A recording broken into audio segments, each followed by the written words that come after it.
Good morning बच्चों। तो आज का हमारा टॉपिक है संधारित्रों के संयोजन की तुल्यधारिता ज्ञात करना। क्या पढ़ने वाले हम लोग? संधारित्रों के संयोजन की तुल्यधारिता। जैसे हमने श्रेणी क्रम संयोजन पढ़ लिया था, उसका फॉर्मूला क्या आया था? जल्दी से रिपीट बोलो। 1/c तुल्य equals 1/c1 plus 1/c2 plus 1/c3 plus dot dot dot, अगर n संधारित्र जुड़े हो। और समांतर क्रम संयोजन का क्या फॉर्मूला आया था? c तुल्य बराबर c1 plus c2 plus c3 plus dot dot dot cn। तो इस तरह से हमने संधारित्र के ये दो फॉर्मूले पढ़े थे। लेकिन वो तो सारे, अगर एक पूरा जाल दिया हुआ है और सब श्रेणी क्रम में है तभी ये फॉर्मूला लगेगा। लेकिन हमारे लिए ऐसे न्यूमेरिकल्स नहीं मिलते हैं। हमें न्यूमेरिकल्स कैसे मिलते हैं? उसी न्यूमेरिकल में, सेम पर्टिकुलर न्यूमेरिकल में श्रेणी क्रम भी होगा और समांतर क्रम भी होगा। तो हम लोग उसका डिस्कशन करने वाले हैं कि जिसमें मिश्रण हो, जाल हो, दोनों टाइप के जो संयोजन है वो एक ही चित्र में आपको दिए गए हैं। तो तुल्यधारिता ज्ञात कीजिए।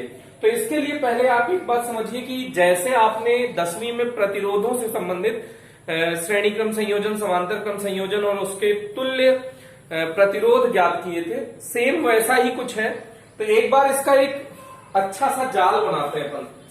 मतलब यहां से अगर हम ऐसे ढेर सारे संधारित्र लगा रहे हैं, ऐसे मान लीजिए इसमें से ब्रांच निकल गई, ये है, ये है, ये है, यहां ब्रांच निकल गई, ये ब्रांच निकल गई, ये ब्रांच निकल गई, ये।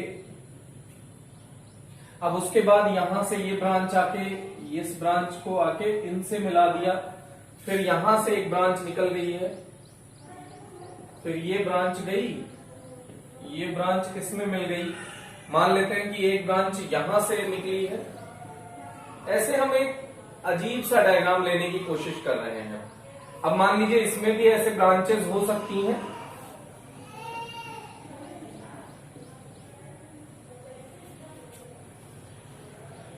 एक आध संधारित्र और लगा दिया तो ये हो गया। अभी और बहुत सारे आप ब्रांच बना सकते हैं, जैसे यहां से ऐसे बना दिया, ये ढेर सारे संधारित्र। चलिए यहीं से जोड़ देते हैं। मान लो इसी में और आप जोड़ना चाहते हो तो ऐसे हमने एक अजीब सा जाल लिया है। अगर आप इस जाल में और कुछ प्रोसीड करना चाहें तो मान लीजिए कि यहां से, मान लीजिए ऐसे आपने जोड़ दिया है। तो ऐसा कुछ आपने अगर जोड़ दिया है तो ये A बिंदु है बेटा और ये B बिंदु है।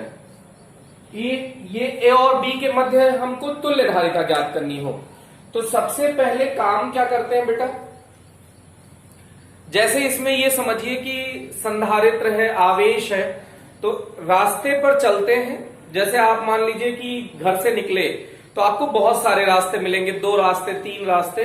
तो आपको जिस बिंदु पर एक से अधिक रास्ते मिलेंगे, मान लीजिए आप किसी अज्ञात जगह जा रहे हैं, तो आप क्या करोगे?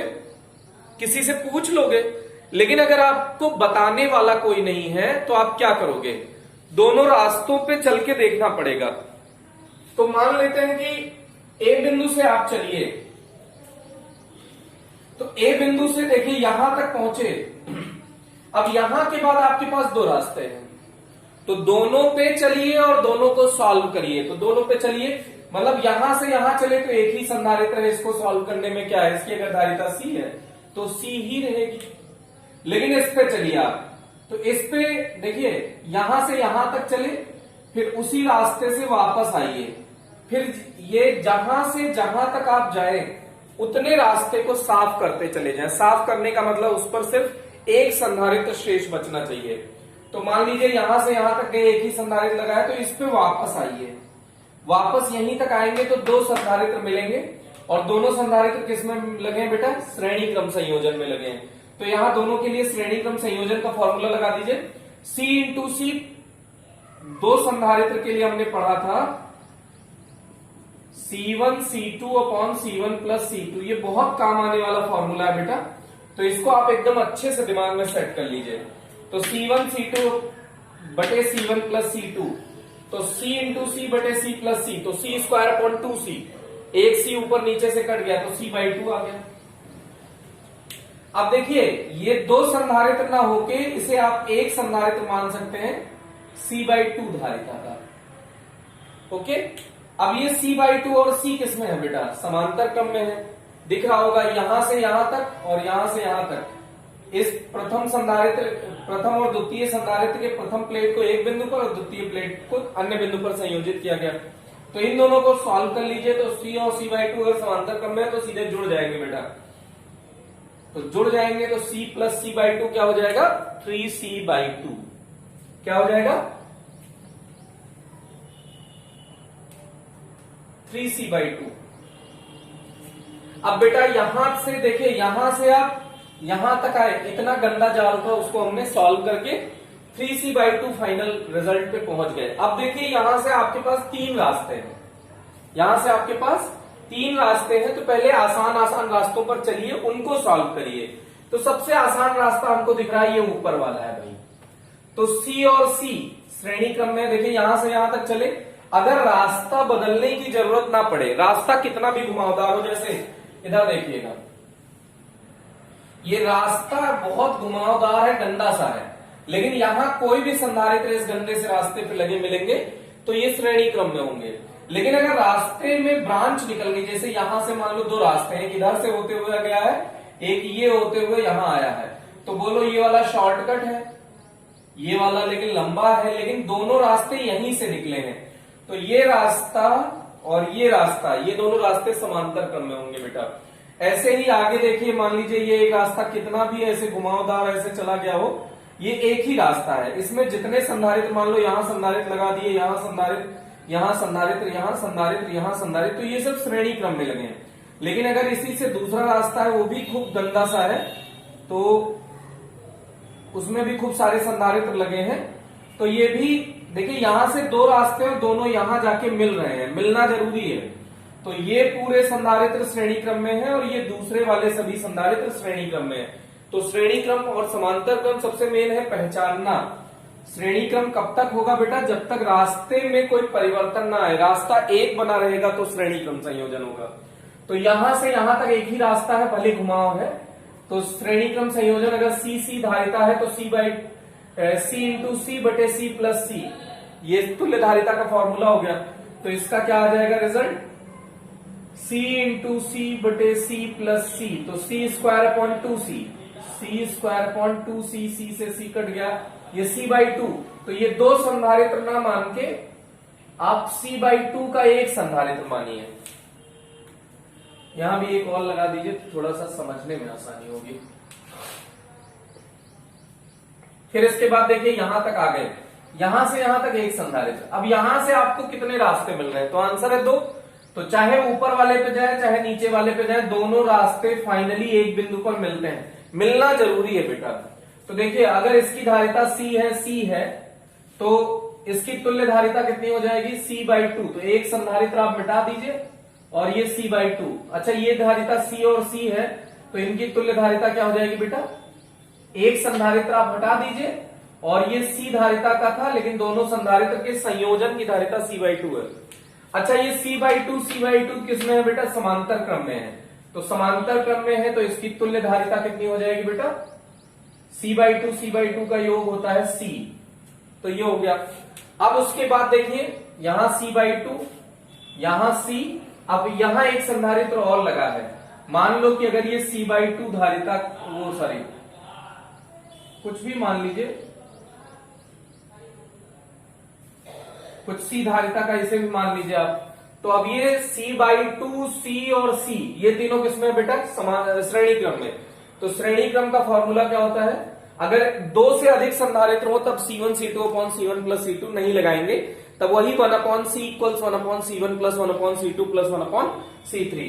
तो ये क्या हो जाएगा बेटा, इसका तीनों का तुल्य क्या आ जाएगा, देखो 1/C1 कितना है C/2, तो 2 पलट के ऊपर चला जाएगा, प्लस 1/C2 प्लस 1/C3, ये 1/C तुल्य आया है। तो ये क्या आ जाएगा, C एलसीएम आ जाएगा 2 प्लस 2, यहां 1 1 हो जाएगा, तो 2 प्लस 2 कितना हो गया, 4/C। तो इसका रिजल्ट आ गया C/4। तो इस पूरे संयोजन को एक संधारित्र से लगाइए और उसका धारिता C/4 लिखिए। तो ये मिटा दिया हमने, इसी को हम C/4 कर देते हैं। तो देखिए इतना अजीब सा जाल था यहां से यहां तक, वो कितने धारिता का है, C/4 धारिता का है। फिर ऐसे ही यहां पे भी देख लीजिए बेटा, एक धारिता और लगा दो जिससे कि थोड़ा सा देखने में सही लगे। अब देखो बेटा, अगर ये C यहां से चलो दूसरे एक रास्ता तुमने यहां से वहां तक साफ कर दिया ना, अब दूसरे रास्ते पे चल के दूसरे रास्ते को भी साफ करो। तो दूसरे रास्ते पे यहां से यहां तक ही 2 रास्ते हैं, फिर उसके बाद यहां से फिर से 3 रास्ता बना है। तो किसी एक रास्ते पे, चाहे यहां से यहां तक आप एक रास्ते पे चल लो, चाहे यहां से यहां तक एक रास्ते पे चल लो, वो आपकी मर्जी है। तो चलो इस रास्ते को साफ कर लेते हैं, ये थोड़ा सा इजी दिख रहा है। तो अगर C और C धारिता के 2 संधारित्र हैं, तो ये श्रेणी क्रम में है, तो श्रेणी क्रम का फॉर्मूला क्या हो जाएगा, C/C+C। तो C²/2C, तो C/2 आ जाएगा। तो इसको मिटा के यहां C/2 लिख लो। और ये C और C संधारित्र की धारिता है, तो C²/2C, तो इसका भी आ जाएगा C/2। तो ये भी एक संधारित्र मिटा के इसको भी C/2 लिख लो। C/2 किसमें लगे बेटा, समांतर क्रम में। समांतर क्रम में धारिता सीधे सीधे जुड़ जाती है, तो C/2 क्या हो जाएगा, C। तो अब इसे C धारिता का लिख दो। अब C और C श्रेणी क्रम में जुड़े हैं, तो C और C श्रेणी क्रम में जुड़े हैं, तो वही C1C2/C1+C2, तो C²/2C, तो C/2 फिर से आ गया। तो ये पूरा इतना बड़ा तार हमने सॉल्व कर लिया, उसका भी रिजल्ट कितना आ गया, C/2। अब उसके बाद देखिए बेटा, यहां से आप चले यहां तक, और यहां से यहां तक जाएं, यहां से यहां तक चले जाएं। मान लो कि थोड़ा सा कैलकुलेशन को इजी बनाने के लिए आप इसको ऐसे मान सकते हो कि C के तीनों धारिता के संधारित्र हैं, तो ये रिजल्ट क्या आ जाएगा, C/3 2C मान लो, थोड़ा सा कैलकुलेशन इजी हो जाएगी। ऐसे 2C तो 1/2C श्रेणी क्रम में है, तो क्या हो जाएगा, 1/C तुल्य बराबर 1/2C plus 1/2C plus 1/2C, तो 2C एलसीएम हो गया।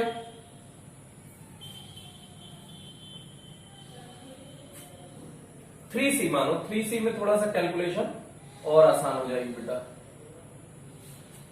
तो 1/3C 1/3C 1/3C, तो 3C एलसीएम हो गया, 1 + 1 + 1 3 हो गया। पलट दीजिए, 1/C तुल्य मिला है ना बेटा, तो C तुल्य पलट के क्या हो जाएगा, C तुल्य क्या हो जाएगा पलट के 3C/3, तो 3C/3 का रिजल्ट आ गया C।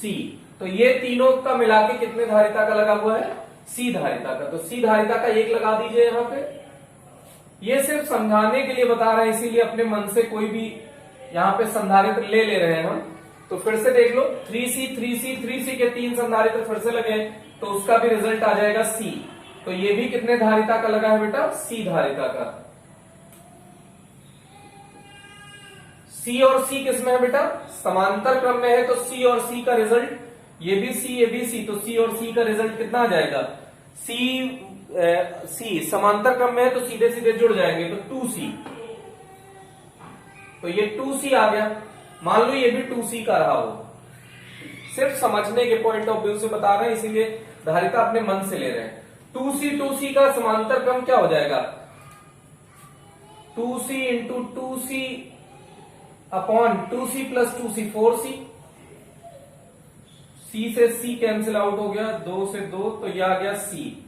तो इतने बड़े जाल जो आपने देखा उसका भी रिजल्ट कितना आ गया बेटा, C। तो यहां पे ये पूरा लगा दीजिए C धारिता का। अब C और C/2 समांतर क्रम में है, तो रिजल्ट क्या आ जाएगा, 3C/2। इसका रिजल्ट इसका दोनों का मिला के कितना आ जाएगा बेटा, 3C/2। अब देखिए इतना बड़ा जाल था, इसको भी हमने कितना सॉल्व कर लिया, 3C/2।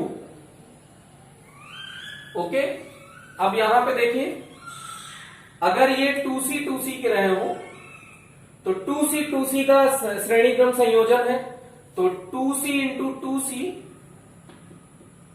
अपॉन 2C 4C हो गया। C से C कैंसिल आउट हो गया, 2 से 2 गया, तो ये C आ गया। तो इन दोनों का कितना आ जाएगा, यहां से देखिए 3 रास्ते हैं बेटा, एक रास्ता यहां से यहां तक। अच्छा, इसके बीच में कोई संधारित्र नहीं लगा है, तो ये सारे बिंदु एक बिंदु पर माने जा सकते हैं बेटा, यहीं पे। ओके, क्योंकि चालक तार है बेटा। तो 2C का कितना आ गया रिजल्ट? C। तो एक संधारित्र ये C धारिता का लगा दीजिए यहां पे,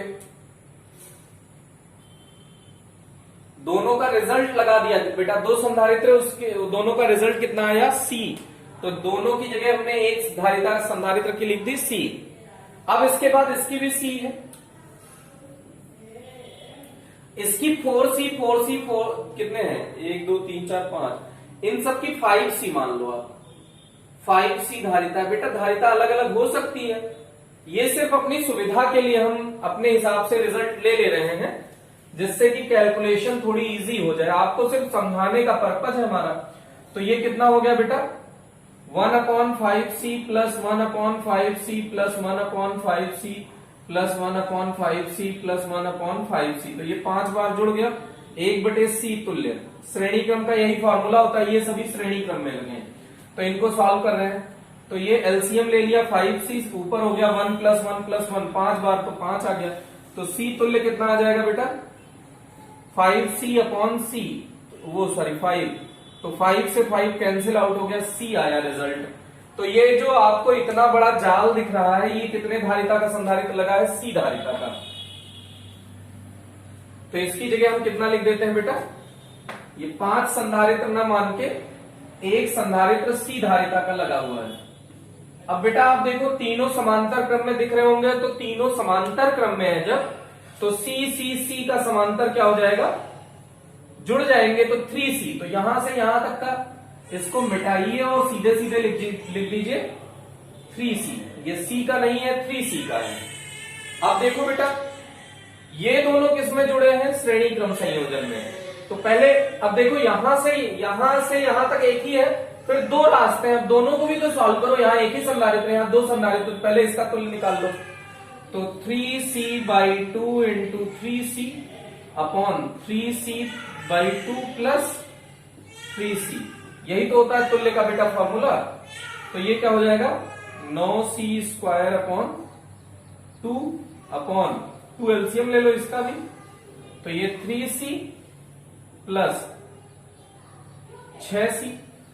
तो ये 2 से 2 कैंसिल आउट हो गया बेटा, 9C² अपॉन 3 और 6, 9C आ गया। तो 9C से ये कट के कितना आ गया? C। तो ये इन दोनों का तुल्य कितना लिख सकते हैं डायरेक्ट बेटा? C। तो ये हमने लिख दिया C संधारित्र की धारिता है। अब ये C और C/4 समांतर क्रम में, तो सीधे जुड़ जाएंगे, C प्लस C/4 हो जाएगा, इन दोनों का तुल्य। तो कितना आ गया? 5C upon 4। तो अब इन दोनों की जगह पे एक संधारित्र लगा दीजिए 5C अपॉन 4 का, ये आ गया 5C अपॉन 4 का। अब देखिए ये दोनों किसमें है बेटा? ये और ये श्रेणी क्रम में है। तो श्रेणी क्रम की तुल्य धारिता क्या होगी? C1 plus C2। देखिए यहां से और वहां तक दो ही संधारित्र हैं और दोनों का तुल्य आप निकाल सकते हो, दोनों श्रेणी क्रम में। तो श्रेणी क्रम का तुल्य निकाल लो, 3C/2 5C upon 4 upon 3C/2 plus 5C upon 4। फिर से आप एलसीएम ले लो, पहले नीचे मल्टीप्लाई कर दो, 8 हो गया और 5 के 15C²। इसको भी सीधा सीधा गुणा ही कर लो, वैसे 4 एलसीएम हो जाता, लेकिन 8 कर दो जिससे कि कट जाए। तो ये तिरछा गुणा कर दीजिए, 12C प्लस 10C। तो ये 8 से 8 कैंसिल आउट हो गया, 15C² अपॉन 12 10 22C। C से C कैंसिल आउट हो गया, 15C/22। तो जो इतना बड़ा जाल आपको बोर्ड पे हमने शो किया है, इतना बड़ा कोई भी क्वेश्चन ही आपको नहीं मिलेगा पूरे चैप्टर में। हमने सिर्फ ये दिखाया है कि कितना भी कॉम्प्लिकेटेड डायग्राम हो, उसे आप एक सिरे से अगर सॉल्व करना चाहें और लास्ट सिरे तक पहुंचेंगे तो वो डायग्राम सॉल्व हो जाएगा। तो देखिए इतने कॉम्प्लिकेटेड डायग्राम का रिजल्ट कितना आया? 15C/22, 15C/22। इसी डायग्राम को आप फिर से एक बार बनाएंगे खुद से, और खुद से फिर से इस जाल को सॉल्व करने की कोशिश करिए। ये जाल सॉल्व करने से आपको एक फायदा मिलेगा कि आपकी बहुत खतरनाक वाली प्रैक्टिस हो जाएगी। मतलब अगर इतना बड़ा जाल तो आपको बीएससी में भले देखने को मिले, 12th लेवल पे तो नहीं मिलेगा, आईआईटी लेवल पे तो नहीं मिलेगा। तो आप इससे क्या होगा कि आपका फॉर्मूले का एप्लीकेशन बड़ा शानदार हो जाएगा। इतने बड़े जाल में आप कहीं फॉर्मूला गलत लगा दोगे तो आंसर गलत हो जाएगा। इसलिए आपका इस न्यूमेरिकल को प्रैक्टिस करने से फायदा क्या होगा, इस टाइप के न्यूमेरिकल आपको बहुत आसान लगने लगेंगे। जैसे कि आपको एक 13th न्यूमेरिकल में एग्जाम्पल 13th है उसको दिखा रहा हूं। ये बुक का एग्जाम्पल नंबर 30 है बेटा, 13। इसको देखिए क्या कह रहा है। एक P पॉइंट है, यहां से एक 10 माइक्रोफेरेड का लगा हुआ है और 20 माइक्रोफेरेड। अब यहां तो वैल्यू दी है, कैलकुलेशन और आसान हो जाएगी। और उसके साथ ये 30 माइक्रोफेरेड का दिया हुआ है, 30 माइक्रोफेरेड।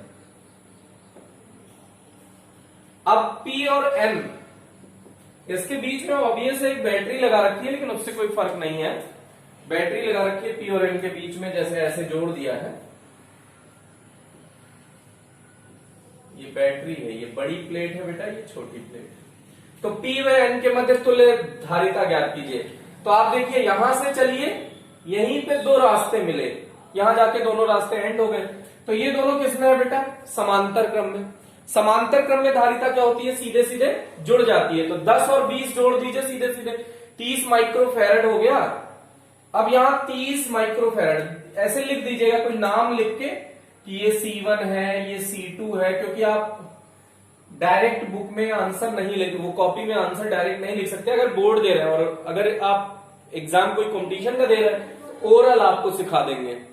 तो देखिए 10 10 20 माइक्रोफेरेड हो गया, सॉरी 20 इसका और 10 इसका, 30 माइक्रोफेरेड और 30 समान श्रेणी क्रम में लगे हैं। तो 30 गुणा 30 बटे 30 प्लस 30, 30 गुणा 30 बटे 30 प्लस 30, 60। तो 30 दूनी 60, 15 माइक्रोफेरेड इसका आंसर है। लेकिन अब इतना छोटा आप ऐसे बुक में, वो कॉपी में आप सॉल्व नहीं कर सकते अगर बोर्ड दे रहे हैं तो बोर्ड दे रहे हैं तो इसके लिए थोड़ा सा सिंप्लीफाई कर लीजिए तमीज से। तो लिखिए कि C1 व C2 समांतर क्रम में है।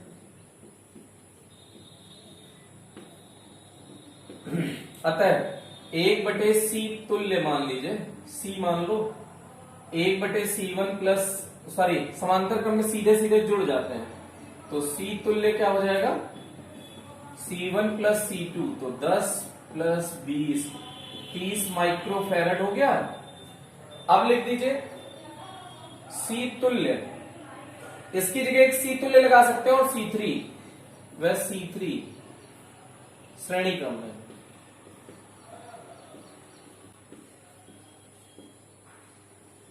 अतः दो संधारित्र लगे हैं तो दोनों के लिए वही वाला फॉर्मूला लगा सकते हैं, C PN के बीच में डायरेक्ट लिख दिया, C तुल्य इंटू C3 अपॉन C तुल्य प्लस C3। ये फॉर्मूला हो गया बेटा। C तुल्य कितना आया है, 30 इंटू 30 अपॉन 30 प्लस 30। तो ये हो गया 30 इंटू 30, रहने दीजिए, सॉल्व करने में आसानी हो जाएगी। ये 60 हो गया, 30 दूनी 60 और 2 से कट जाएगा तो 15 माइक्रोफेरेड। ये थोड़ा सा सिस्टमेटिक सॉल्व कर दिया हमने। तो इस टाइप का कैलकुलेशन आपको बड़ा इजी लगेगा अगर आप पहले वाला जाल आप अच्छे से सीख चुके होंगे। तो बेटा इसको वीडियो पॉज करके जल्दी से नोट करो, और इसके बाद हम आपको कोई भी न्यूमेरिकल खुद से ट्राई करने के लिए बोलेंगे। देखिए नेक्स्ट न्यूमेरिकल आपको खुद से ट्राई करना है। थोड़ा सा देखने में बड़ा लग सकता है आपको, लेकिन है बड़ा सिंपल सा। जल्दी से बेटा कॉपी पेन उठाओ, जल्दी से खुद से सॉल्व करो। तो 40 माइक्रोफेरेड, और जल्दी से कमेंट बॉक्स में अपना आंसर लिखो, जल्दी से fast. 60 microfarad, 60 microfarad, 60 microfarad diagram मेरा एंड हो कि आपका आंसर आ जाए, इतना शानदार स्पीड बनाइए। ये 40 के बाद ब्रांच निकली हुई है, एक पे लगा हुआ है 10 माइक्रोफैरड और यहीं से एक लगा हुआ है फिर से 10 माइक्रोफैरड, और ये पॉइंट आपको मिला बी, ये पॉइंट आपको मिला ए। तो ए और बी के मध्य तुल्य धारिता ज्ञात करनी है। फास्ट आंसर दीजिए आप, बहुत तेजी से दीजिए आंसर, फिर हम इसके आगे चर्चा करते हैं। बहुत जल्दी से फास्ट आंसर आप दीजिए। तो आई होप आपने इसका आंसर फाइंड कर लिया होगा। तो देखिए आंसर कैसे आएगा, 60 60 60 तीनों किसमें लगे हैं, श्रेणी क्रम में। तो खट से इसको यहां से यहां तक का एक जाल, मतलब यहां से यहां तक को तो कोई रास्ता आपको दिखा नहीं, यहां से दो रास्ते हैं बेटा। तो ये 60 60 60, तो 1/c कुछ मान लीजिए, इसको आप दे दीजिए नाम C1 C2 C3। तो 1/C1 plus 1/C2 plus 1/C3, 1/60 plus 1/60 plus 1/60, या 3/60, या 1/20। ये 1/c आया है, तो c क्या हो जाएगा बेटा 20 माइक्रोफैरड। तो इतने संधारित्र की जगह पे एक संधारित्र आप लगा सकते हो 20 माइक्रोफैरड का। तो आप ऐसे समझ लीजिए कि यहां से यहां तक का ये पूरा 20 माइक्रोफैरड है, यहां से यहां तक का। अब उसके बाद इन दोनों को देखिए समांतर क्रम में है, तो समांतर क्रम में सीधे सीधे धारिता जुड़ जाएगी। तो C4 हो गया और C5, तो C डैश निकाल लीजिए, ये दोनों लिख दीजिएगा भाषा में। C4 और C5 समांतर क्रम में है, तो C4 प्लस C5 हो जाएगा C डैश। तो ये कितना आ जाएगा 10 प्लस 10 20 माइक्रोफैरड डायरेक्ट आ गया बेटा, 20 माइक्रोफैरड। अब 20 माइक्रोफैरड 20 माइक्रोफैरड, देखिए एक रास्ते पे 20 माइक्रोफैरड, दूसरे रास्ते पे 20 माइक्रोफैरड, दोनों किसमें है, समांतर क्रम में। तो सीधे सीधे समांतर क्रम वाला क्या होता है, जुड़ जाता है। तो ऐसे लिखिए C व C डैश समांतर क्रम में है, इसको आपने C निकाला है, और इसका जो समांतर क्रम आप निकालोगे ये फाइनली कितना आ जाएगा C डैश, वो कितना आया है 10 माइक्रोफैरड। ये सिर्फ आपको ऐसे चित्र में समझा रहा है बेटा, ये दोनों किसमें है, समांतर क्रम में है, सॉरी 10 10 20 माइक्रोफैरड। तो 20 20 माइक्रोफैरड समांतर क्रम में है, तो C डबल डैश क्या हो जाएगा C प्लस C डैश। तो ये कितना हो गया 20 प्लस 20, 20 प्लस 20 40 माइक्रोफैरड।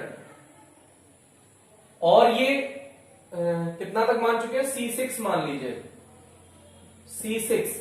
तो C6 और C डबल डैश श्रेणी क्रम में, देखिए यहां से चले, इस पूरे को मिटा के आप कितने का लिख देंगे 40 माइक्रोफैरड, और यहां पहुंच जाएंगे तो 40 माइक्रोफैरड, और ये पूरा इतना बड़ा जाल कितने का है 40 माइक्रोफैरड।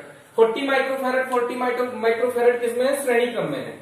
तो ऐसे लिख सकते हैं C6 व C डबल डैश श्रेणी क्रम में है। अतः C ट्रिपल डैश क्या हो जाएगा C double dash plus C6, वो sorry into C6 upon C double dash plus C6, C1 C2 बटे C1 प्लस C2।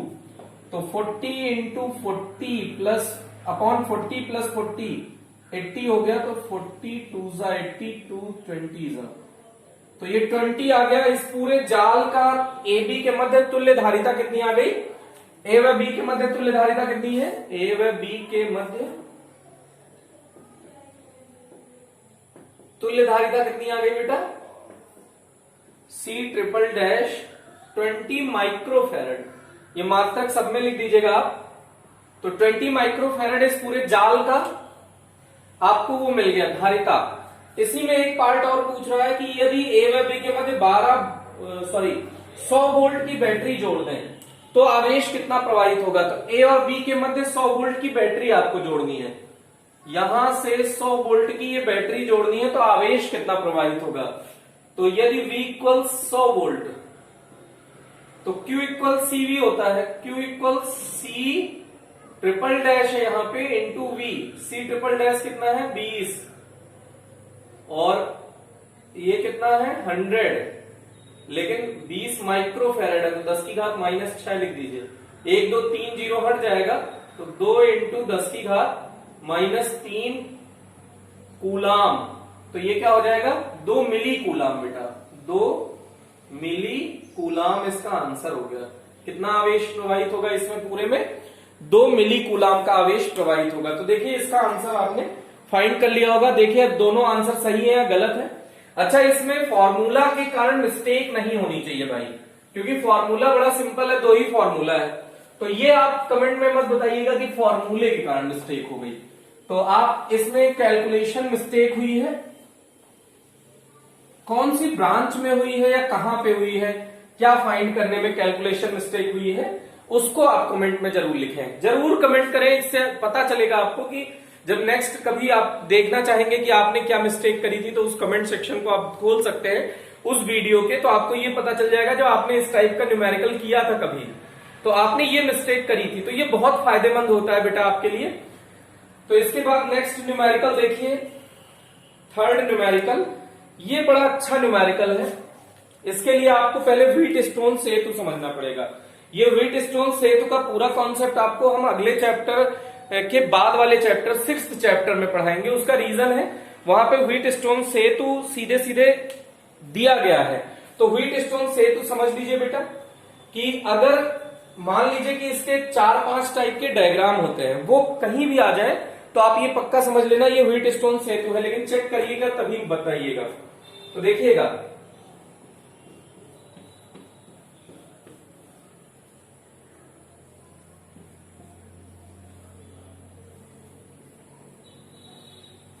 ये पहला डायग्राम इस टाइप का हो सकता है, दूसरा डायग्राम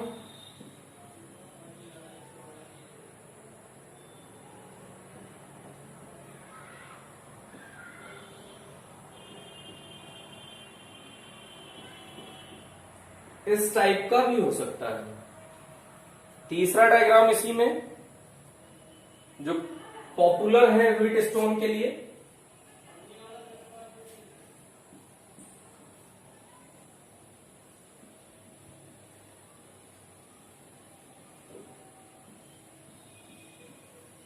ये व्हीट स्टोन के लिए बेटा पॉपुलर डायग्राम है। ये ए बी ए,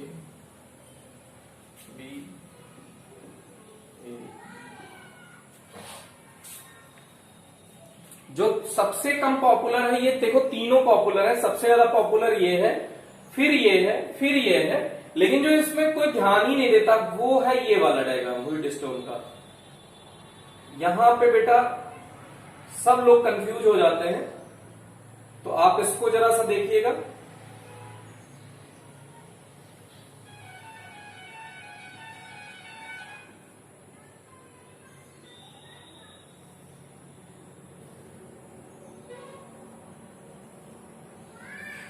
ये वाला। अब आपको ये जानकर बड़ी हैरानी होगी कि ये चारों डायग्राम एक ही हैं। बेटा ये चारों डायग्राम एक ही है अगर आप इसे ठीक से देखें तो। देखिए भैया, ए से यहां से कितने, इसी को थोड़ा सा स्टाइलिश बना दीजिए। देखिए ए से ऐसे ऐसे लाइन खींच दीजिए, तो ए से ऐसे ऐसे लाइन खींच दिया। इस लाइन पे ये जो ऐसे जाके गया, इसको ऐसे लाइन खींच के संधारित्र लगा सकते हो। ये जो ऐसे गया है, मतलब ऐसे गया है, इसको ऐसे बना के एक संधारित्र लगा सकते हो। देखो इस साइड की मैचिंग हो गई कि नहीं। ऐसे ही बीच वाला, तो बीच वाला दिख ही रहा है। ये जो ऐसे गया है, इसको ऐसे एक लाइन बनाइए, वहां संधारित्र लगा दीजिए, और यहां से एक लाइन ऐसे बना के यहां संधारित्र लगा दीजिए। देखिए दोनों कॉपी करिए, सेम है कि नहीं है। सबसे पॉपुलर डायग्राम ये है, फिर ये है, इसको नहीं सॉरी, सबसे पॉपुलर ये है, फिर ये है, फिर ये है, और ये सबसे कम पॉपुलर है। मतलब इसको कोई जानता ही नहीं है लगभग कि ये व्हीट स्टोन है। लेकिन यहां सबसे ज्यादा मिस्टेक होती है कि ये डायग्राम देके आपको तुल्य धारिता ज्ञात करा ली जाती है और आप गलत कर देते हैं। तो कुल मिला के ये आप कई टाइप के, इस टाइप के बहुत सारे न्यूमेरिकल करेंगे तो आपसे आप फेमिलियर हो जाएंगे। ये तो पूरा डेरिवेशन ही है इसका, तो ये आप इसमें भी फेमिलियर रहेंगे।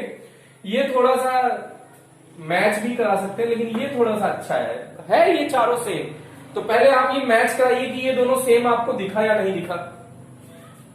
नहीं दिखा तो अब तो तुरंत कमेंट सेक्शन में बताएं कि क्यों नहीं दिखा। आप इसी को सोचिए। देखो बेटा, ए से यहां कुछ मान लो पी क्यू,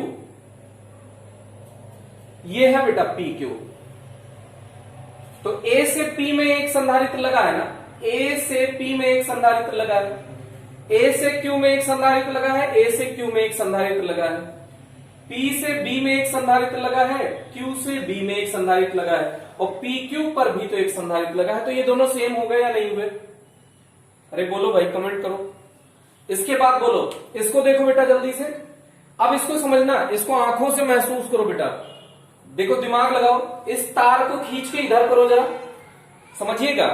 नेक्स्ट दूसरे कलर से हम दिखा रहे हैं, इस वायर ए को खींचा यहां किया, ये ए यहां आ गया, इसे महसूस करो कि ये नहीं है। अब ऐसे ही आप देखो बी को पकड़ो और पलट के इसको ऐसे रख दो, पलटो जरा जल्दी से, या आपको पी क्यू दिखेगा अगर आप पलट ले गए तो। देखो ये जैसे ही पलटोगे ये बीच में आ जाएगा ना, पी क्यू बीच में आ जाएगा ना, ये दोनों इधर चला जाएगा। देखना बेटा, हम आपको ब्लू कलर से दिखा रहे हैं, ये और ये त्रिभुज जब पलटोगे तो इधर भी तो त्रिभुज ही बन जाएगा, ये, और बी खींच दोगे तो इधर बन जाएगा। अब ये वाला एक संधारित्र पी और क्यू के बीच में, इसके बीच में एक संधारित्र लगा दीजिए। तो अगर यहां से इरेज करके हम आपको दिखाते हैं, देखिए घूरिएगा बेटा, इसी को पलट के यहां भेज दिया है, समझिएगा, ये पलटे और वहां पलट के भेज दिया। अब जरा इसको थोड़ा सा ऐसे सीधा करो, ट्विस्ट करो, देखो सेम डायग्राम है या नहीं है। घूरो जल्दी से, घूरो, सेम डायग्राम आपको दिखा कि नहीं दिखा? एपी के बीच में एक लगा है, ए क्यू के बीच में एक लगा है, पी से क्यू में एक लगा हुआ है, सीधा देखिए, और पी से बी में एक लगा हुआ है, और क्यू से बी में एक लगा हुआ है। देखिए सेम डायग्राम आपको दिखा कि नहीं दिखा? ये संधारित्र लगा हुआ बेटा। तो ये भी, ये तीनों तो हमने मैच करा दिया आपको कि ये तीनों सेम है। अब उसके बाद देखिएगा, इसको फिर से बना देते हैं वापस से कि ये ऐसा था, ये ऐसा था बेटा, ये अंदर ले आइए।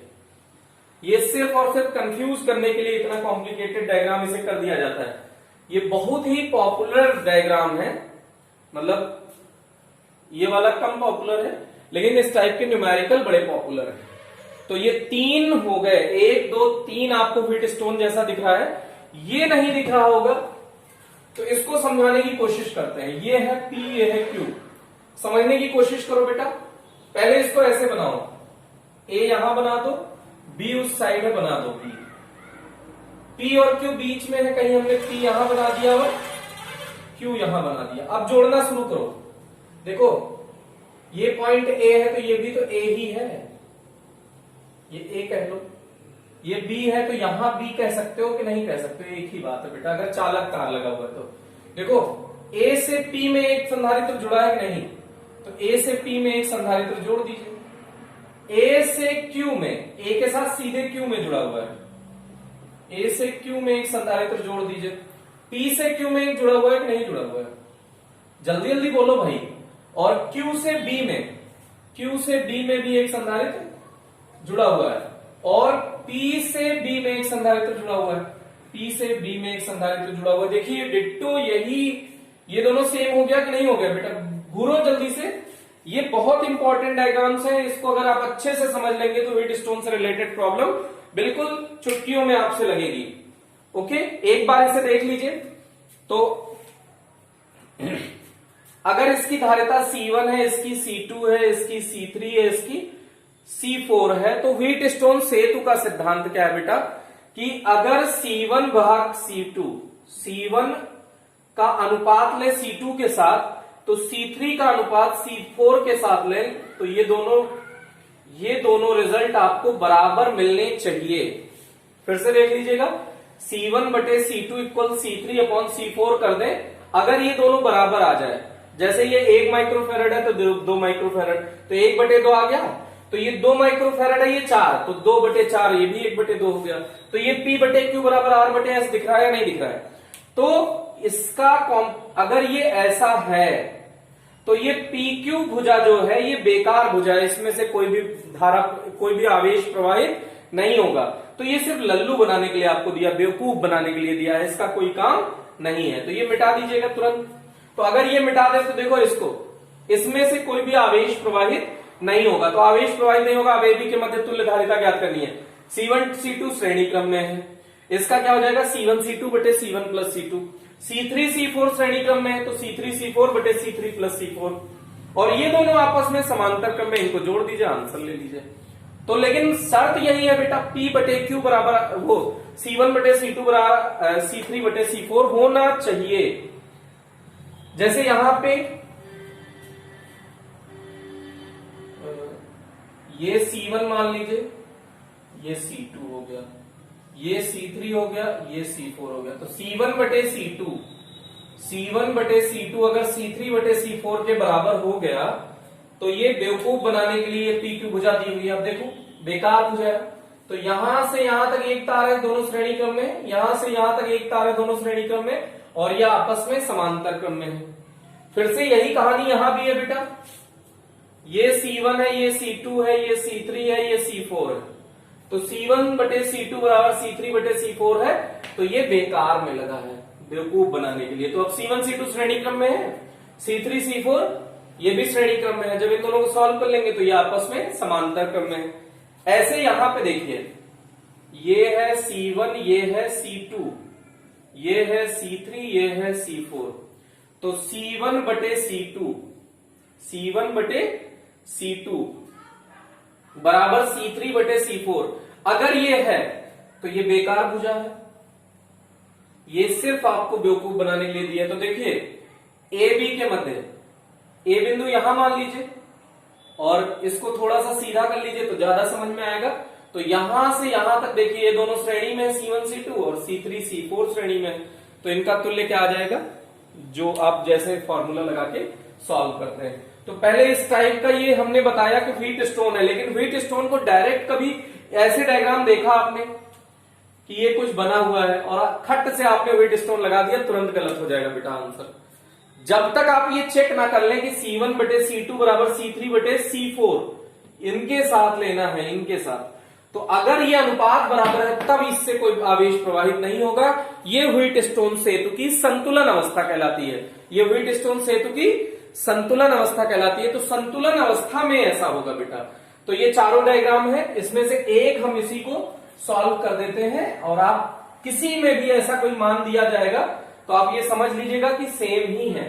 तो जैसे इसमें दिया गया है, आपको मान दिया है 5 माइक्रोफेरेड,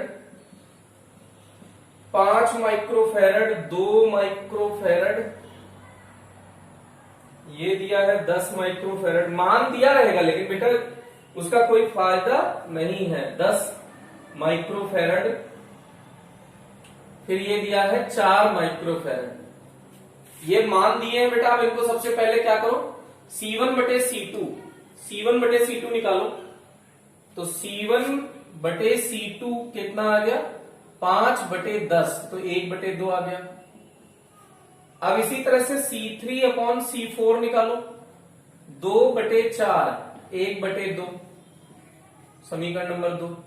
तो समीकरण 1 व 2 से, ये तरीके से ऐसे करना है आपको, C1 बटे C2 बराबर C3 बटे C4। अतः व्हीट स्टोन सेतु संतुलन में है, अतः व्हीट स्टोन सेतु संतुलन में है, अतः PQ भुजा से कोई भी आवेश प्रवाहित नहीं होगा। अब इसके बाद इतना भाषा लिखने के बाद आप इसे सॉल्व कर लीजिएगा। ओके, तो आप देखिए, अगर इसमें से कोई भी आवेश प्रवाहित नहीं होगा तो जो ये 5 है, ये 10 है, ये 2 है, ये 4 है, तो 5 और 10 श्रेणी क्रम में है। तो 5 और 10 श्रेणी क्रम में है, तो C हो जाएगा C1 C2 बटे C1 plus C2, C1 C2 बटे C1 प्लस C2। तो 5 गुणा 10 बटे 5 प्लस 10 15, तो ये 50 हो गया, 5 से काट दीजिए, 5 से 15, 5 दूनी 10, तो 10 बटे 3 आ गया, ये C आ गया। इसका आप निकाल लीजिए, C डैश निकाल लीजिए। अब इनका 2 और 4 भी श्रेणी क्रम में है, तो C डबल डैश क्या हो जाएगा, C3 C4 upon C3 plus C4। तो C3 कितना है, 2 गुणा 4 बटे 2 प्लस 4, 6, 2 3 6, 4 बटे 3,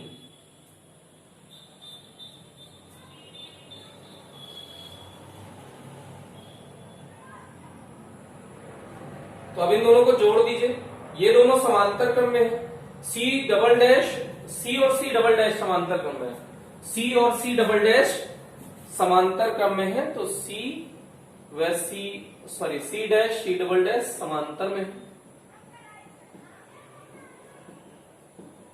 अतः C equals C dash plus C double dash, C कितना आया बेटा, C डैश 10/3 प्लस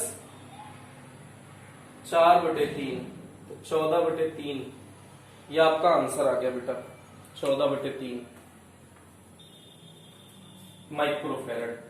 तो इस टाइप का 3-4 न्यूमेरिकल हमने बताया कि आप कैसे करेंगे, वो आप कर लेंगे। ओके,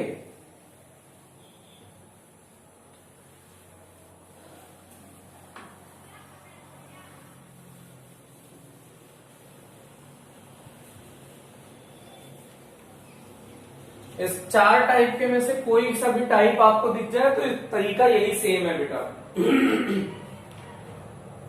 फिर उसके बाद देखिएगा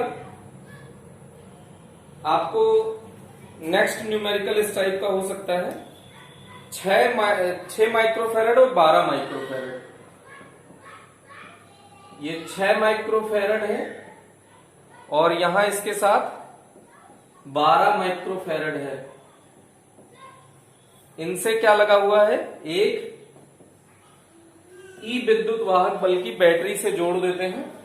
अगर इसके सिरों पर 2 वोल्ट विभवांतर है, 6 माइक्रोफैरड के सिरों पर 2 वोल्ट विभवांतर है, तो बैटरी जो ई है उसका ईएमएफ या वोल्टेज ज्ञात करना है। तो आप एक बात जानते हैं कि श्रेणी क्रम संयोजन में दोनों आवेश, दोनों संधारित्र किसमें है, श्रेणी क्रम संयोजन में। तो पहले तुल्य धारिता ज्ञात कर लीजिए। 6 माइक्रोफैरड व 12 माइक्रोफैरड की तुल्य धारिता। आप जल्दी से कमेंट करके बताइए भाई। देखिए इसका तरीका हम एक बार बता देते हैं। इन दोनों का तुल्य धारिता ज्ञात कर लीजिए। अच्छा, श्रेणी क्रम संयोजन में आवेश का मान समान रहता है, तो तुल्य धारिता मिल गई तो आवेश मिल जाएगा Q बराबर CV से। तो अगर Q बराबर CV से आवेश मिल गया तो अब इसके सिरों पर आप टोटल बता सकते हैं कि 6 माइक्रोफैरड है और 2 वोल्ट है, तो इससे कितना आवेश जा रहा है तो उतना ही आवेश इससे जा रहा होगा। तो अगर आवेश का मान मिल गया, धारिता पता है, तो विद्युत वाहक बल इतने का निकाल लेंगे और दोनों को जोड़ देंगे, आंसर आ जाएगा। एक बार फास्ट खुद से करने की कोशिश करो बेटा, वीडियो पॉज करके, फिर उसके बाद हमारा आंसर देखें। तो हम अब आपने कर लिया होगा आई होप, तो आप इसके आगे देखें। इन दोनों की तुल्य धारिता क्या होगी, C इक्वल्स, इसको कुछ नाम दे दीजिए, C1, इसको C2।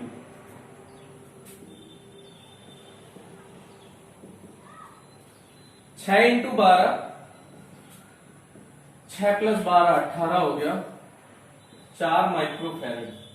ये पूरा 4 माइक्रोफैरड हो गया। अब हम जानते हैं कि 4 माइक्रोफैरड की कुल धारिता है। अब अगर हम कहें इसके थ्रू, पूरे के थ्रू 4 माइक्रोफैरड की कुल धारिता है, अब आवेश का मान समान होता है। आवेश का मान इससे पहले निकाल लो बेटा। यदि C1 बराबर दिया है 6 माइक्रोफैरड और V दिया है 2 वोल्ट, तो Q इक्वल C1, ये V1 मान लो, तो C1 V1, तो ये 6 इंटू 2 12 माइक्रोकूलाम आवेश हो जाएगा। अब 12 माइक्रोकूलाम आवेश है, धारिता पता है, तो यहां पे जो इसके सिरों पर भी, यहां पर भी आवेश कितना होगा, इसके लिए भी आवेश कितना होगा, 12 माइक्रोकूलाम। अगर 12 माइक्रोकूलाम आवेश पता है, धारिता आपने, अच्छा तुल्य निकालने की कोई जरूरत ही नहीं थी सर, बिल्कुल तुल्य निकालने की कोई जरूरत नहीं थी। इससे आपको ये मिल गया आवेश कितना है और वही आवेश इसके थ्रू होगा, तो इसकी कोई जरूरत नहीं थी। तो आप देखिए C2 इक्वल्स दिया है 12 माइक्रोफैरड, V2 ज्ञात करना है और Q दिया है 12 माइक्रोकूलाम। तो Q इक्वल्स CV, तो V equals Q by C। Q कितना है 12/12, 1 वोल्ट आ गया बेटा। अब यहां से यहां तक अगर 1 वोल्ट है तो टोटल कितना आ जाएगा 3 वोल्ट। तो E इक्वल्स क्या हो जाएगा V1 plus V2, V1 plus V2, तो 2 प्लस 1 3 वोल्ट। ओके, यहां से ये 3 वोल्ट आ गया, इसको आप चेक कर लीजिए एक बार। फिर नेक्स्ट देखिए, जैसे ही क्वेश्चन बोर्ड पर लिखा जाए वीडियो पॉज करो, फास्ट खुद से करने की कोशिश करो। अगर आप आज का लेक्चर कंप्लीट कर लेते हैं, अपने मन से ढेर सारे न्यूमेरिकल्स लगा लेते हैं, तो आप ये समझ लीजिए कि धारिता के प्रॉब्लम आपको खत्म हो जाएंगे। धारिता से संबंधित जो तुल्य धारिता निकालनी होती है, ऐसे प्रॉब्लम आपसे बिल्कुल आसान हो जाएंगे आपके लिए। 3, 6 और 9 ये दिया हुआ है बेटा। 3 माइक्रोफेरड, 6 माइक्रोफेरड और 9 माइक्रोफेरड श्रेणी क्रम में संयोजित है, तो तुल्य धारिता। तो 1/C तुल्य बराबर क्या हो जाएगा 1/C1 plus 1/C2 plus 1/C3, 1/3 plus 1/6, 1/9, यही शायद दिया है, एक बार बोल देते हैं। 3 माइक्रोफेरड, 6 माइक्रोफेरड, 9 माइक्रोफेरड, तो ये 9 एलसीएम हो जाएगा, नहीं 18 एलसीएम हो जाएगा। 18 एलसीएम हो गया तो 3 6 18, 6 3 18, 9 दूनी 18, तो 6 3 9 2 11, 6 3 9 2 11/18, ये 1/C तुल्य आया। तो C तुल्य क्या आ जाएगा बेटा 18/11 माइक्रोफेरड। ये आंसर हो गया आपका। तो इसके बाद एक और न्यूमेरिकल देखिए जल्दी से। ये तो ऐसे ही था, बीच में रिफ्रेशमेंट के लिए आप ये समझ सकते हो।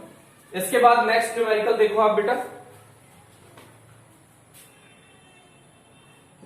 2 3 5, 2 माइक्रोफेरड, 3 माइक्रोफेरड, 5 माइक्रोफेरड। अब ये आपको बेवकूफ बनाने के लिए न्यूमेरिकल दिया गया है।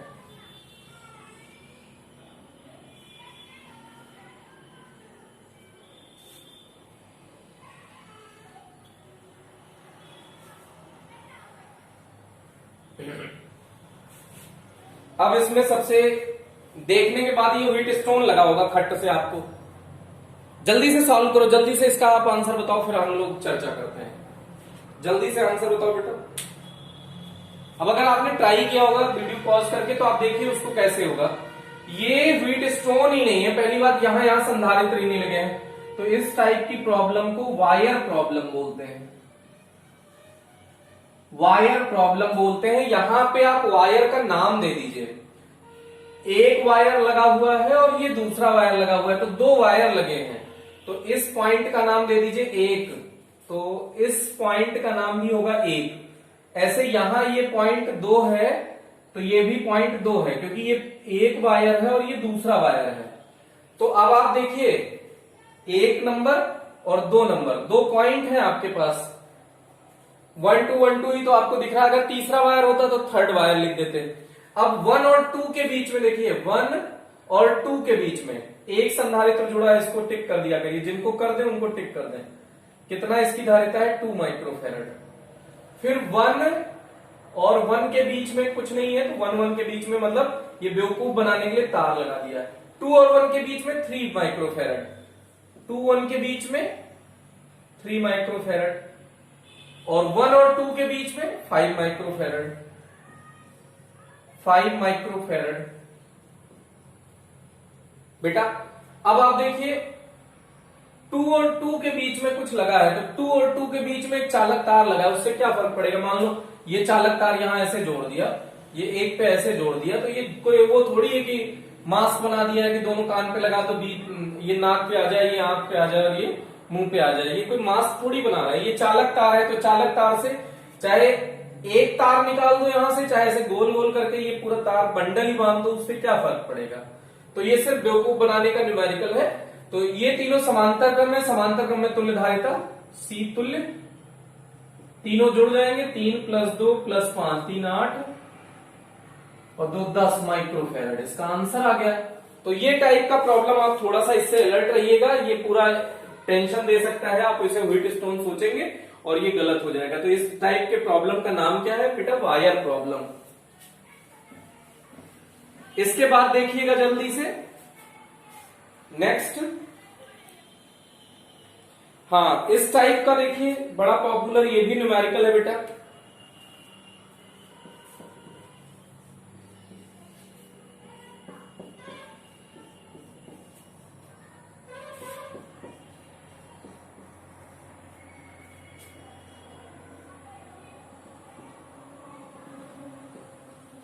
सभी की धारिता सी सी सी सी सी सी माइक्रोफेरेड है।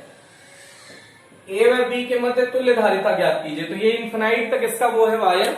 अब इसके मध्य ए बी के मध्य जल्दी से तुल्य धारिता ज्ञात करो। तो बेटा इस टाइप का न्यूमेरिकल बहुत पॉपुलर है। जैसे आपको ए और बी के मध्य तुल्य धारिता या कह लो इक्विवेलेंट कैपेसिटेंस फाइंड करना है।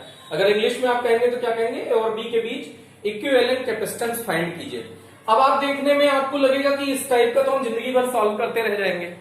तो इसका बहुत बढ़िया सिंपल सा आइडिया आपको बताते हैं। जैसे हम ये जानते हैं कि समुद्र होता है ना, तो समुद्र में बहुत सारे ऐसे लोटा लोटा पानी भर के दिन भर समुद्र से निकालते रहो, 10-20 साल तक निकालते रहो, कोई फर्क पड़ेगा क्या? तो ये समुद्र है। इनफाइनाइट रेजिस्टेंस बोले तो इनफाइनाइट कैपेसिटेंस, ढेर सारे कैपेसिटर लगे हैं, मतलब समुद्र है। तो इसमें क्या देखनी होती है? सबसे मेन सिमेट्री देखनी होती है, सममितता, कि वही चीज दोबारा रिपीट हो रही है, रेपिटेशन देखनी है। तो देखो बड़ा सुंदर सा रेपिटेशन है, एक संधारित्र एक संधारित्र, फिर देखो ये ऐसे ऐसे ऐसे ढेर सारे लगे होंगे। तो मतलब इसमें लोटा पहचानना सबसे जरूरी है कि कौन सा एक लोटा है। तो यहां से यहां तक एक लोटा हो गया, ये दूसरा लोटा हो गया, ये तीसरा लोटा, तो ढेर सारा लोटा पानी भरा हुआ है समुद्र में। अब ऐसे ऐसे इन्फिनाइट है बेटा। तो अगर इन्फिनाइट में से, इतने बड़े समुद्र में से एक लोटा पानी निकाल लो, इसको निकाल लो, तो क्या ये पॉइंट ए और बी नहीं दिख रहा है तुमको? ए और बी जैसे अभी शुरू में देखो, अगर इसको ढक लो तो देखो ये ए बी ही तो दिख रहा है। ये वही सेम क्वेश्चन है या डिफरेंट क्वेश्चन हो गया बेटा? अभी भी सेम क्वेश्चन है।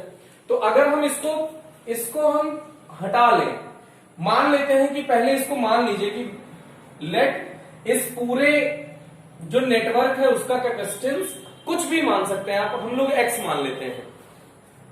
तो माना ए व बी के मध्य, या ऐसे लिख दीजिए दिए गए जाल का, दिए गए जाल को इंग्लिश में क्या बोलते हैं? नेटवर्क।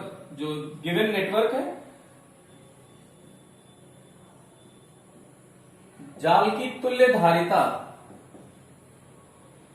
हम x मान ले रहे हैं। तो अब इसका फिर से नेटवर्क बनाना है बेटा। फिर से देखिए, अगर इस पूरे का x होता तो एक लोटा पानी निकाल लिए आप, तो भी तो इस पूरे जाल का x ही होगा। फिर से समझने की कोशिश करो। जैसे इस पूरे नेटवर्क का कितना है इक्विवेलेंट रेजिस्टेंस, तुमने कितना मान लिया? x। तो अगर उसमें से एक लोटा ये पानी आप निकाल दो, तो अभी बचे हुए इसका भी तो x ही होगा कि नहीं होगा? भाई समुद्र है, समुद्र में से एक लोटा पानी निकाल लो तो समुद्र में पानी कम हो जाएगा क्या? अब ये मत कह देना कि समुद्र माइनस एक लोटा हो गया। तो ये हो गया समुद्र में से एक लोटा पानी निकाल लोगे तो कोई फर्क नहीं पड़ेगा। तो देखिए इस पूरे जाल का कितना है? x मान लिया। तो अगर इसको ढक लो, अभी भी वही जाल है ना बेटा? तो अगर वही जाल है तो इसका भी तो x होगा। तो देखिए इसका नया डायग्राम क्या बन जाएगा? ये C हो गया, ये C हो गया, और इस पूरे का अगर हम कहें x है तो ये x लगा सकते हो ना, x कैपेसिटी का एक कैपेसिटेंस लगा दिया। ओके, अब ये आपको A पॉइंट है और B पॉइंट है। अब आपको इसी को सॉल्व करना है, बस इसको सॉल्व करिए, आंसर मिल जाएगा। ये ध्यान रखिए कि A B के बीच में आपने जो इक्विवेलेंट कैपेसिटेंस माना है वो कितना माना है? x मान रखा है। अच्छा ये दोनों देखो पैरेलल में दिख रहा है, कैसे पता चलेगा पैरेलल में? जैसे यहां से चलो अकेला है, यहां से दो रास्ते हैं, जैसे ही रास्ता मिले आपको वो दोनों किस में होंगे? पैरेलल में। तो यहां से दो रास्ते गए, दोनों आके एक पॉइंट पे मिल गए, तो इसका मतलब ये और ये पैरेलल में है। तो C व x समांतर क्रम में।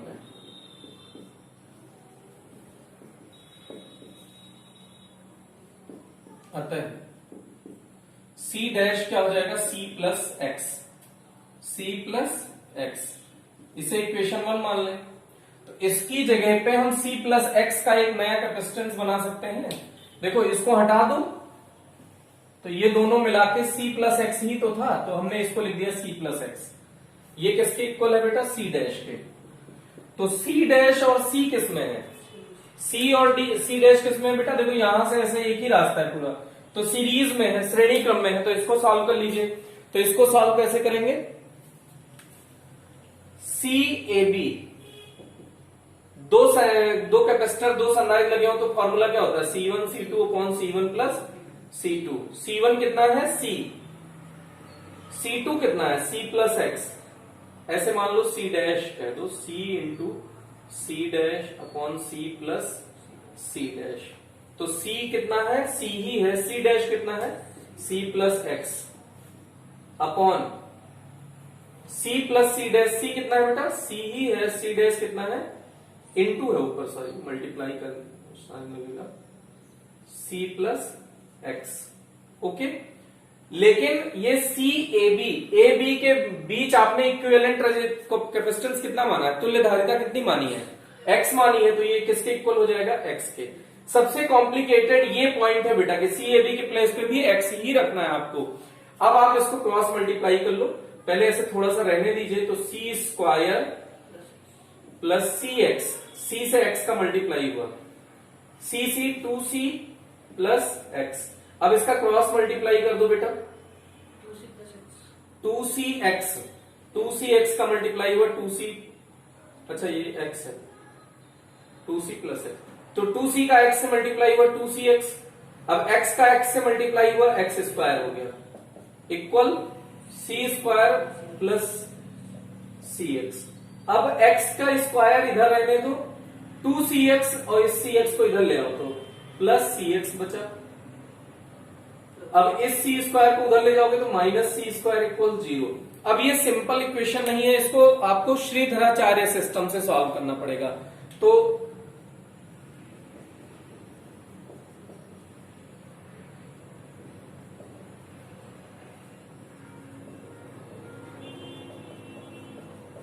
पहले इसको ऐसे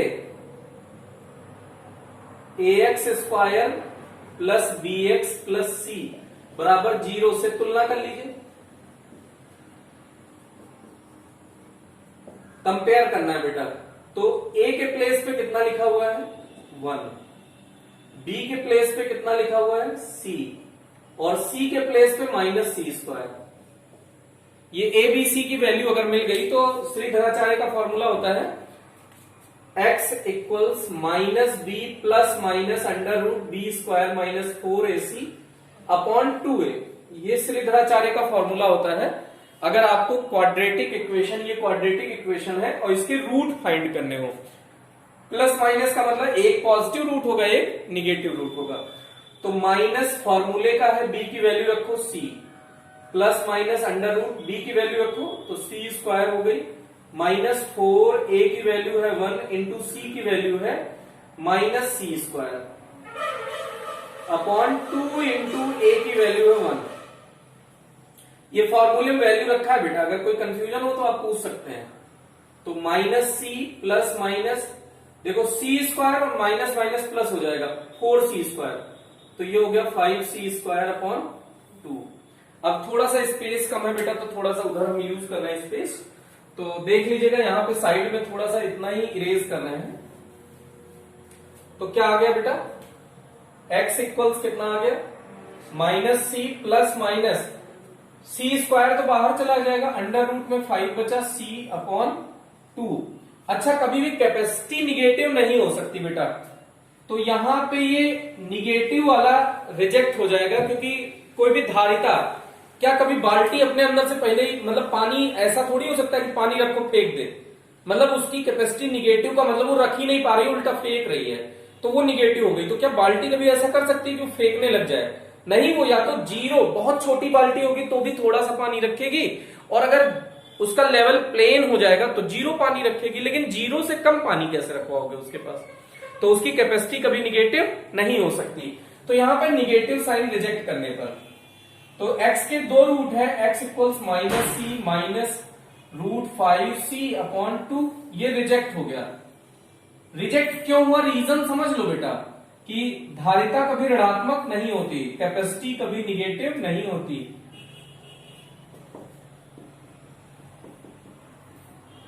नहीं होती। तो इसका मतलब है कि धारिता अगर निगेटिव नहीं होती तो धारिता का दूसरा, ये x इसकी तुल्य धारिता ही है बेटा, तो धारिता मिल गई -c प्लस √5c/2। ये इसका आंसर हो गया फैरड। अगर माइक्रो में दिया है तो माइक्रो फैरड, अगर फैरड में दिया है तो फैरड हो गया। तो ओके, ये इस तरह से चेन वाला बहुत बड़ा वाला न्यूमेरिकल करने का ये तरीका था, इनफिनाइट रेजिस्टेंस वाला। तो इसको हम इरेज करते हैं, एक बार खुद से आप इसको ट्राई करिएगा। इस टाइप के न्यूमेरिकल में सिर्फ ये पहचानना सबसे इंपॉर्टेंट होता है कि एक लोटा पानी कहां से मिलेगा आपको, इसमें से। जैसे मान लो कि इसी में हम थोड़ा सा ट्विस्ट ला रहे हैं, ये हो गया। अब एक लोटा पानी, ये पूरा एक लोटा पानी है बेटा। अगर हम इसी में ट्विस्ट ला दें, यहां से इसको इरेज करके ऐसे कर दें, तो अब ये एक लोटा पानी है, यहां भी आपको लगाना पड़ेगा और यहां हटाना पड़ेगा। तो अब ये एक लोटा पानी है ये, तो इसको ढकिए, तो इसकी जगह पे ये पूरा एक x मान लेंगे आप। तो इस तरह से इसमें ट्विस्ट दिया जा सकता है, वो कोई फर्क नहीं पड़ेगा। आप अगर एक न्यूमेरिकल इस टाइप का समझ गए हैं तो आप ढेर सारे न्यूमेरिकल इस टाइप के सॉल्व कर सकते हैं। तो इसका नेक्स्ट न्यूमेरिकल आप देखें बेटा, काफी इजी न्यूमेरिकल हमने 2-4 और रख रखे हैं, जिससे कि आपको तुरंत आंसर, फास्ट कैलकुलेशन करने में फायदा मिले। तो देखिए, इसका एक न्यूमेरिकल तेजी से आपको ओरल आंसर बताना है, पेन उठाना नहीं है, फास्ट आंसर बताना है बेटा।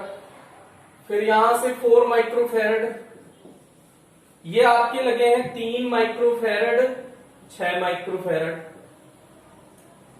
4 माइक्रोफैरड, 4 माइक्रोफैरड।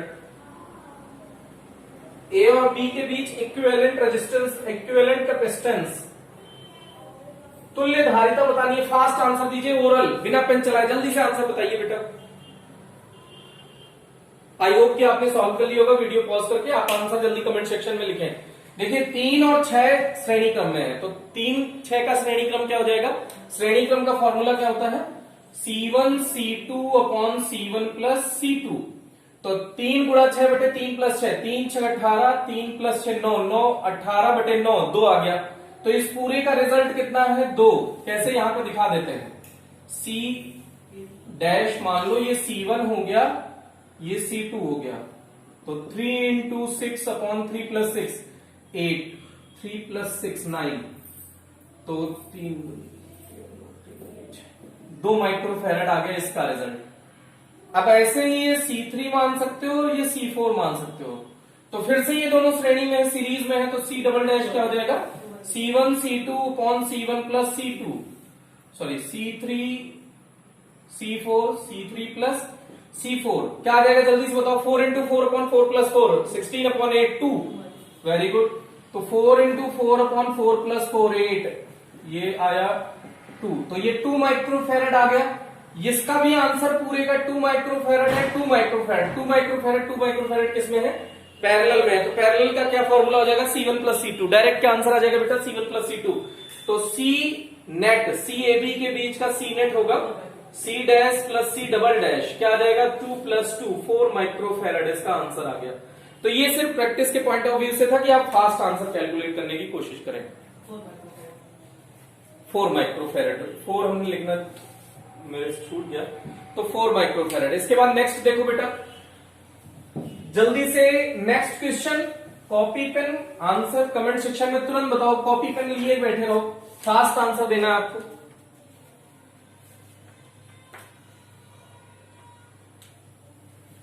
ये नेक्स्ट न्यूमेरिकल है बेटा,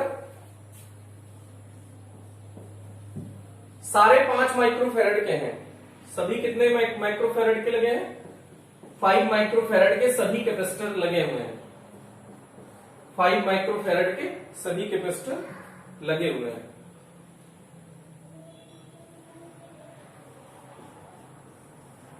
सारे कितने हैं, 5 माइक्रोफैरड, 5 माइक्रोफैरड, 5 माइक्रोफैरड।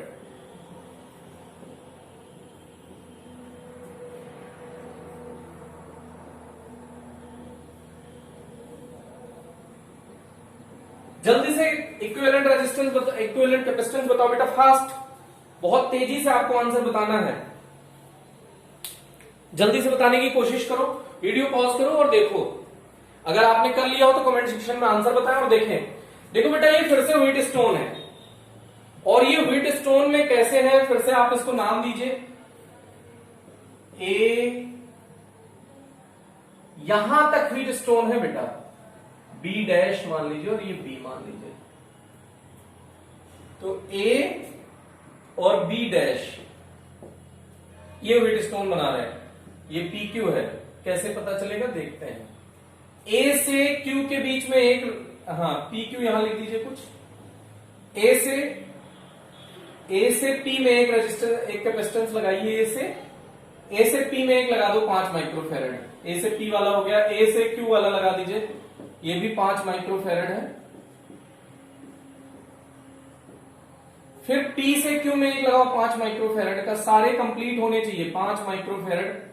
फिर उसके बाद क्यू से बी डैश में, क्यू से बी डैश में 5 माइक्रोफेरेड, और फिर कौन सा बच रहा है, पी से बी डैश में भी एक लगाना है 5 माइक्रोफेरेड का।